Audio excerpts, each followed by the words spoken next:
Muchas gracias por la presentación y es un gran honor estar reunido aquí con personalidades tan eminentes y bajo la sombra luminosa de una personalidad que nos cobija a todos, que es la de don Alfonso Reyes.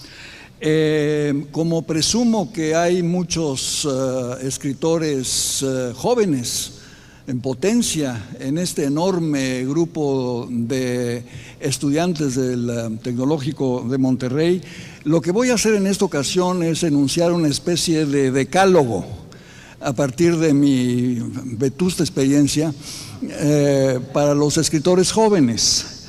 No 10 mandamientos, sino 10 recomendaciones de un autor longevo y que se da perfecta cuenta de que, habiendo comenzado a publicar a los 25 años de edad, son 4 décadas las que me separan de los novísimos escritores mexicanos y latinoamericanos, empezando por los ya muy premiados Jorge Volpi, Ignacio Padilla, y sin olvidar a la playa de novísimos autores aún desconocidos o poco conocidos que yo he conocido en mis visitas a Monterrey, a Saltillo, a Tijuana, a Querétaro, a Ciudad Juárez. De manera que la recomendación número uno es disciplina. Los libros no se escriben solos ni se cocinan en comité. Escribir es un acto solitario y a veces aterrador. Es como entrar a un túnel sin saber si habrá luz a la salida. Recuerdo de muy joven haber compartido muchos fines de semana en Cuernavaca con mi querido amigo y maestro don Alfonso Reyes, el regiomontano Alfonso Reyes.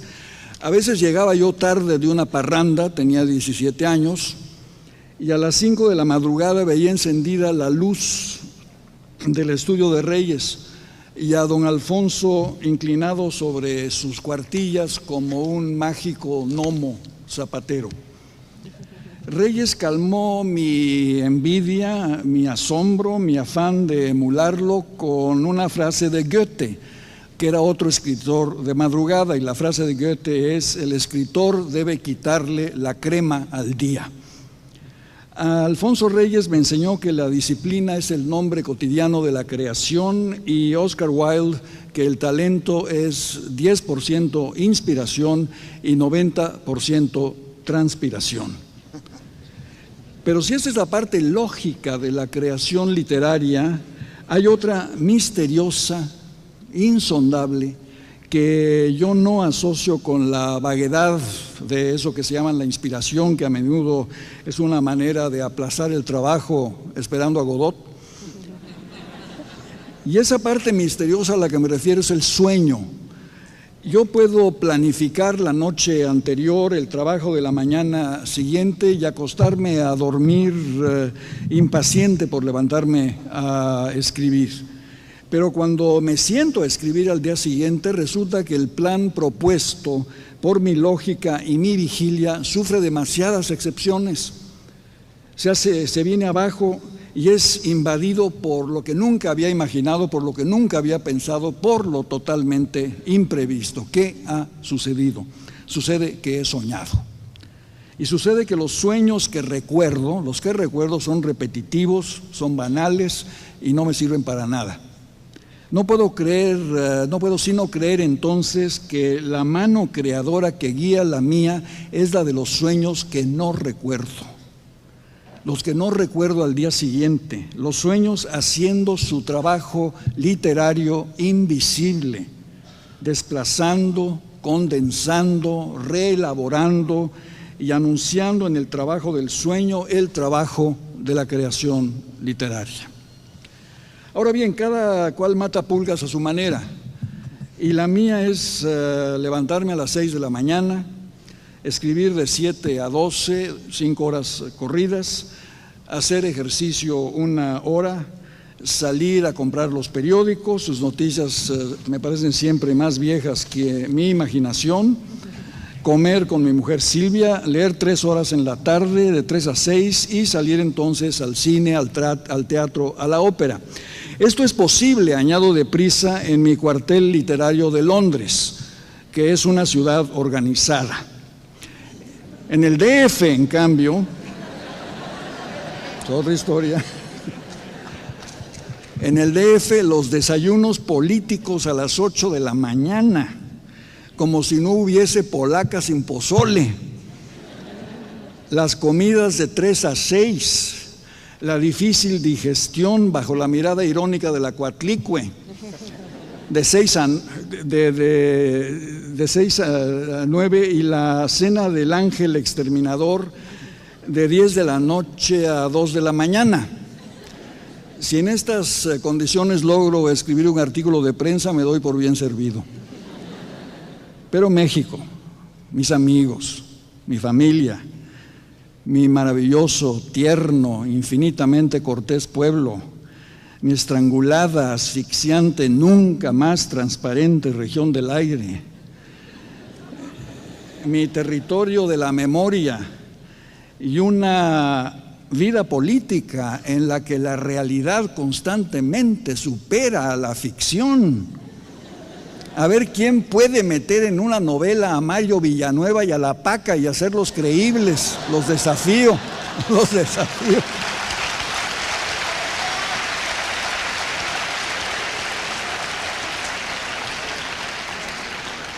Todo ello, les digo, me llena los vasos comunicantes de la creación con ardor, es cierto, de tequila y enchiladas.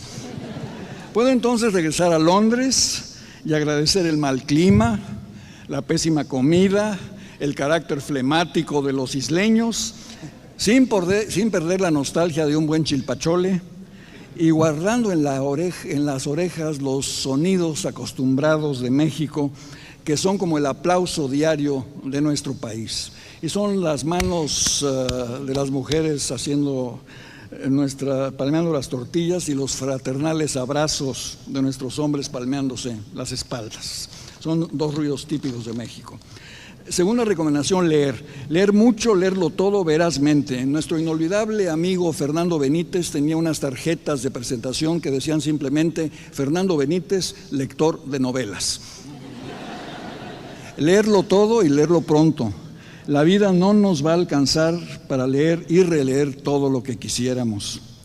Mi generación acaso fue la última en formarse gracias a las lecturas maravillosas de los libros que nos transportaban a otros mundos, los libros del ensueño infantil de hace ya tantas décadas. Me refiero a Salgari y El Corsario Negro, Paul Feval y El Jorobado Enrique de Lagardère, los Pardallán, que nos dotaban a los niños de capas y espadas en vez de overoles y trompos, El Corazón de Edmundo D'Amicis, que nos permitía llorar sin vergüenza. Estos eran los libros iniciales de las infancias latinas, de Roma a Madrid, a Buenos Aires y a México. Pero a ellas se añadían las lecturas que compartíamos con el mundo anglosajón, los escritores comunes de nuestras infancias, que eran Mark Twain, Dickens, Stevenson, Alejandro Dumas, Julio Verne. ¿Los leen los niños de hoy o pasan todo el tiempo con el Nintendo? No lo sé, pero no lo creo. Imagínense, mi editor inglés me lleva a la esquina de su librería en Londres y me muestra a lo largo de 4 o 5 cuadras la fila de niños, cada uno con 10 libras en la mano, esperando comprar el último volumen de Harry Potter. Y una versión moderna de un poema nórdico del siglo VII, Beowulf, en la luminosa traducción de Seamus Heaney, se convierte en bestseller en todo el mundo angloparlante. Y entre nosotros, durante toda mi vida, fue una seña de identidad de la juventud ascendente, obrera, estudiantil, de clase media, universitaria, leer a Paz y a Rulfo, a Lorca, a Neruda, tan espléndidamente citado hoy en la mañana por Gonzalo Celorio, a García Márquez, a Cortázar. El escritor, pues, debe ser constantemente el adelantado de la lectura, para usar un término de la colonización de América, del adelantado de la lectura, el protector del libro, el tábano insistente que el precio del libro no sea obstáculo para leer en un país empobrecido. Que haya librerías públicas abiertas a todos, pide Sealtiel a la Triste. Que los jóvenes sepan que si no hay dinero para comprar libros, hay bibliotecas públicas donde leer libros. ¿Me escucha usted, señor secretario Reyes Tamés? Espero que sí.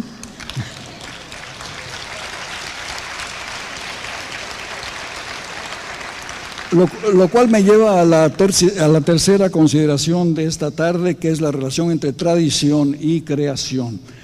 Las enuncio unidas porque creo profundamente que no hay nueva creación literaria que no se sostenga sobre la tradición literaria.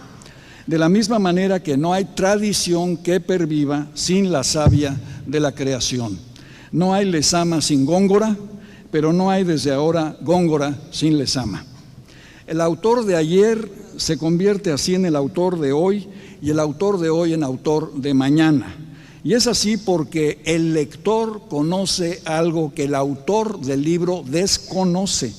El lector conoce el futuro.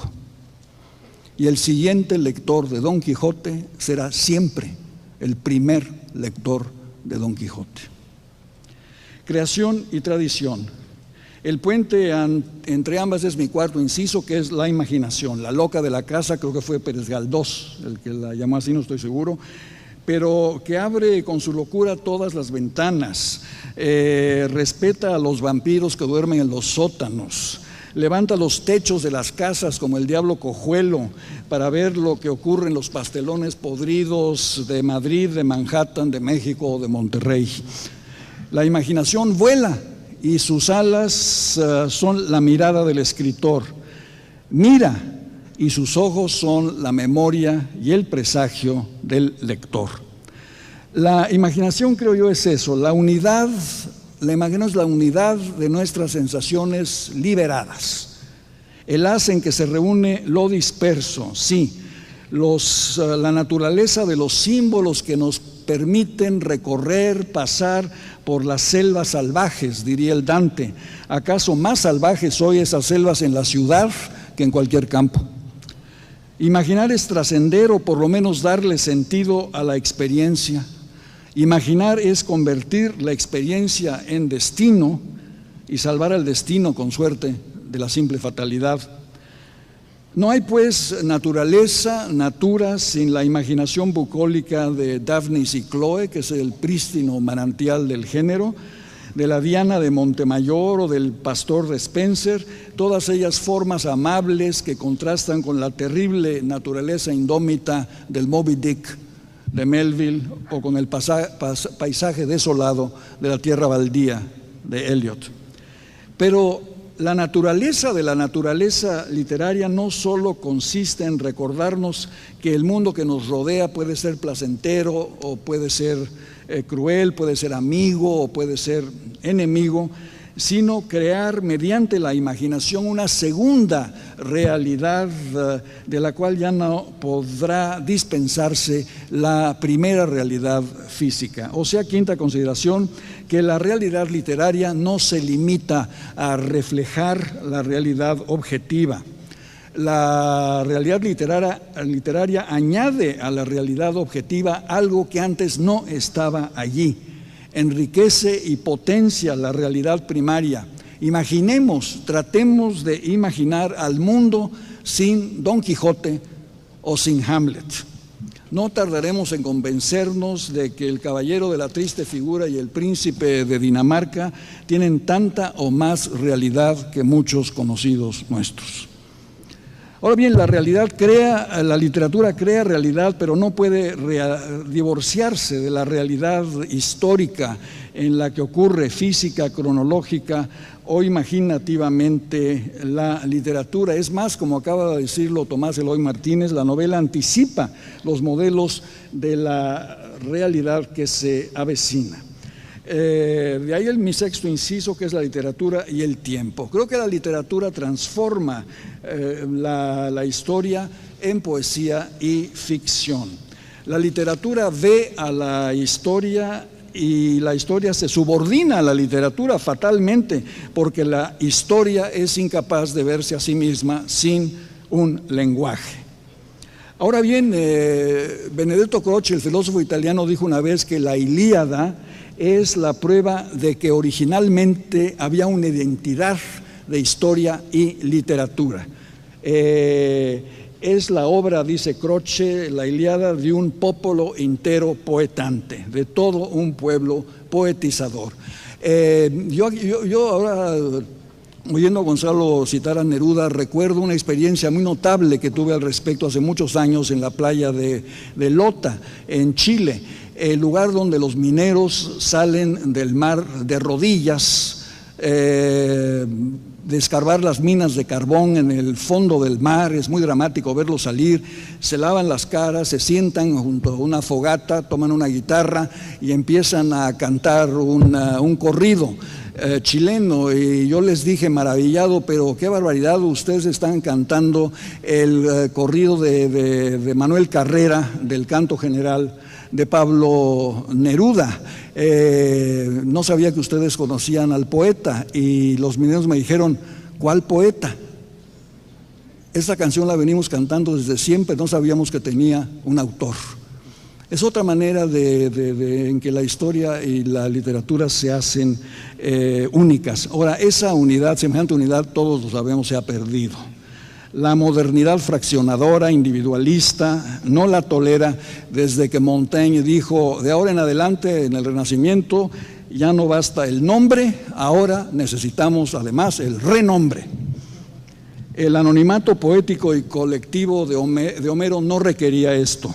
Lo requiere Víctor Hugo, que según la célebre apostilla de Jean Cocteau, Víctor Hugo era un loco que se creía Víctor Hugo.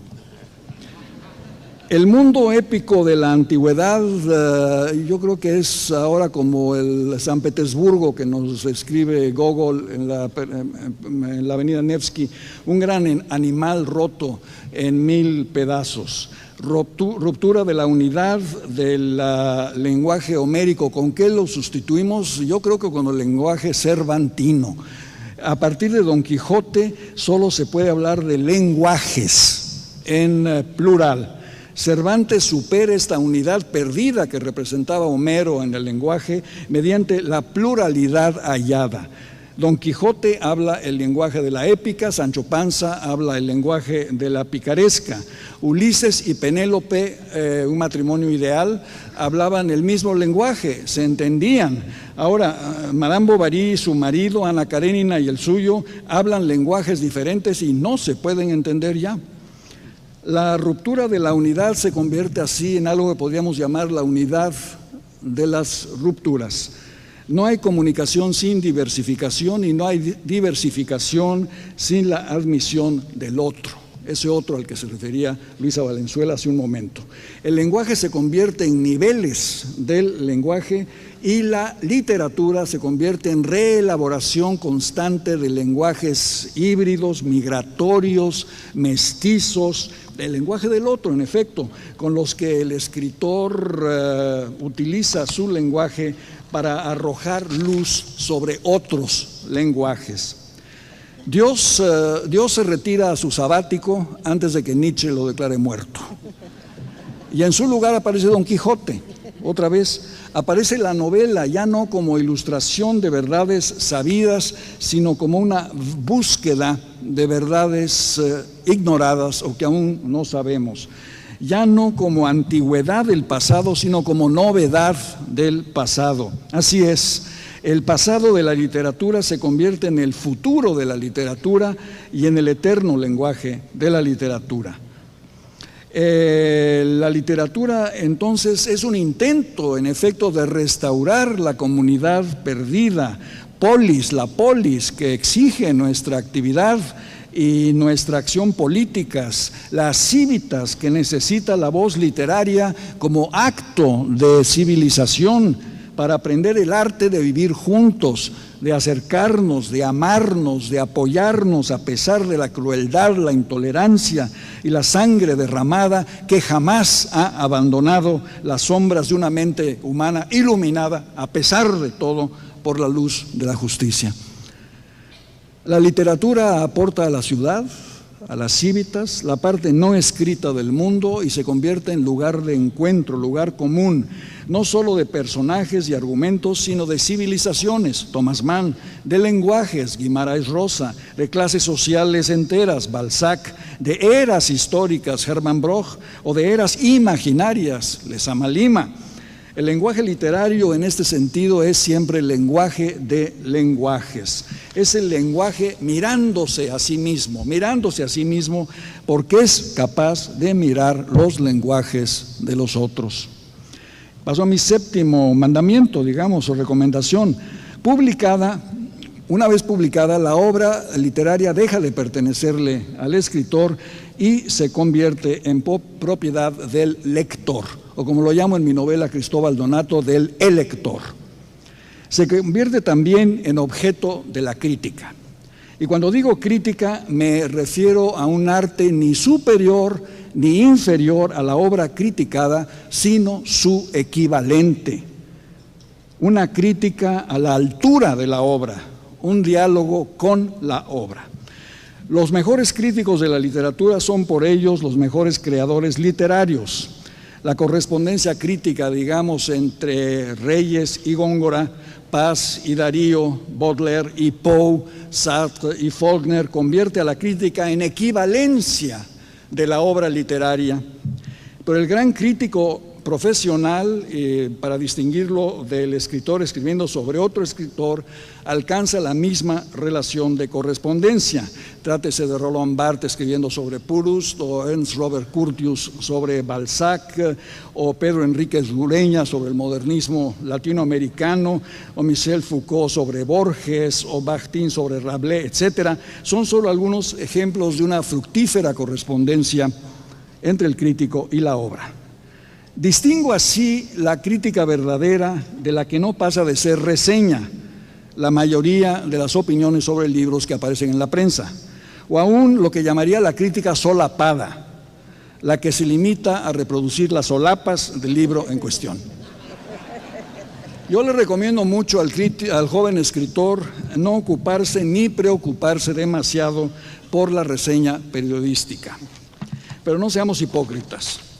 Agradecemos las reseñas positivas, deploramos las negativas y admiramos a Susan Sontag porque no lee ni las unas ni las otras.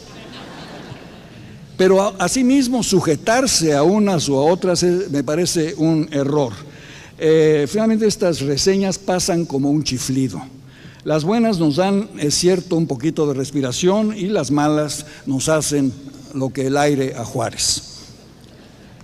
Consuélense ustedes pensando que no existe una sola estatua en ninguna parte del mundo en honor de un crítico literario. Toda una actividad que puede y debe ser noble y necesaria es a veces disminuida por quienes la practican movidos por la envidia o por la frustración, pero subsiste la paradoja o, si lo prefieren, el dilema. Y es que solo en la literatura la obra es idéntica al instrumento de su crítica, que es el propio lenguaje. Ni las artes plásticas, ni la música, ni el cine, e incluso el teatro, que es un arte de la representación en vivo, pero distanciada, como lo quería Brecht, sufren de esta incestuosa relación entre palabra creadora y palabra crítica. De ahí mi octava recomendación al escritor joven. No se dejen seducir ni por el éxito inmediato, ni por la ilusión de la inmortalidad. La mayoría de los bestsellers de una temporada se pierden muy pronto en el olvido y el bad seller de hoy puede ser el long seller de mañana. Stendhal es un buen ejemplo de lo segundo. Una novela llamada Adversidad, Anthony Adverse, de Hervey Allen, súper bestseller del año 1933, es ejemplo de lo primero que digo. Ese mismo año de 1933, William Faulkner publicó un no-seller que se convirtió en long-seller, que se llama Luz de Agosto. Bueno, la eternidad, dijo William Blake, está enamorada de las obras del tiempo. Obras del tiempo son Don Quijote y 100 años de soledad, y la eternidad desde un principio se enamoró de ellas. En cambio, la Cartuja de Parma de Stendhal solo obtuvo el puñado de lectores que el elogio de Balzac, irritado por la indiferencia municipal y espesa, le aseguró a una obra maestra, destinada primero por el propio Stendhal a The Happy Few y hoy a la gloria eterna y renovada de las generaciones. La lección: sean ustedes fieles a sí mismos, escuchen la voz profunda de su vocación, asuman el riesgo tanto de lo clásico como de lo experimental. La respuesta artística a la crisis política y economista de la modernidad ha sido, yo creo, la libertad de estilos, prácticamente ilimitada, que permite al artista escribir en él los estilos que le plazcan, pero a condición de que la libertad no olvide nunca lo que le debe a la tradición y lo que la tradición le debe a la creación. Noveno lugar, pues, regreso al origen de mi decálogo de recomendaciones y la conciencia que de ambas, tradición y creación, debe poseer el joven escritor. Distingo en este punto dos vertientes de acción. Una es la posición social del escritor situado entre el pasado y el futuro en un presente que le impide sustraerse a la condición política. Pero esto no lo digo a la manera del obligado compromiso del que hablaba Jean-Paul Sartre, sino a partir del libre compromiso ciudadano. El escritor cumple con una función social siempre, manteniendo vivas en la escritura la imaginación y el lenguaje, esa memoria elocuente de la que hablaba Luisa. Y aunque no tenga opiniones políticas, el escritor, le plazca o no, contribuye a la vida de la ciudad, a la vida de la polis, con el vuelo de la imaginación y la raíz del lenguaje. No hay sociedad libre sin ellas, y no es fortuito que los regímenes totalitarios traten de silenciar en primer término a los escritores. Pero esta función, que es la de mantener vigentes la imaginación y el lenguaje, en nada excluye desde luego la opción política del escritor, solo que como actor partidista dentro de la ciudad, dentro de la polis, el escritor procede como ciudadano, ni más ni menos, sin más privilegios que cualquier otro ciudadano. Escoge, debate, elige, sale al foro público, acaso con más voz, pero no con menos responsabilidades políticas que las de la sociedad civil a la que pertenece y por la que habla. Y sin embargo, de pie en la plaza pública o a solas con sus cuartillas y sus plumas, como yo todavía, o con su ordenador, como muchos lo hacen ya, el escritor está dando vida, circunstancia, carne, voz a las grandes, eternas preguntas de los hombres y las mujeres en nuestro breve tránsito por la tierra. ¿Qué escritor en el fondo, consciente o inconscientemente, no se está formulando preguntas como estas? ¿Cuál es la relación entre la libertad y la fatalidad? ¿En qué medida podemos modelar, crear nuestro propio destino? ¿Qué parte de nuestras vidas se adapta al cambio y cuál a la permanencia? ¿Hasta dónde son determinadas nuestras vidas por la necesidad? ¿Hasta dónde por el azar? ¿Hasta dónde por la libertad? Y finalmente, ¿por qué nos identificamos de tal manera con la ignorancia de lo que somos? Unión de cuerpo y alma. Respuesta que no conocemos, pero hecho que nos permite continuar siendo exactamente lo que no comprendemos. La literatura, señoras y señores, es por todo esto una educación de los sentidos, una indispensable escuela de la inteligencia y la sensibilidad a través de lo que más nos distingue de y en la naturaleza, que es la palabra.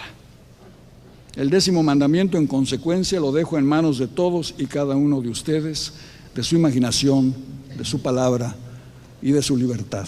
Muchas gracias.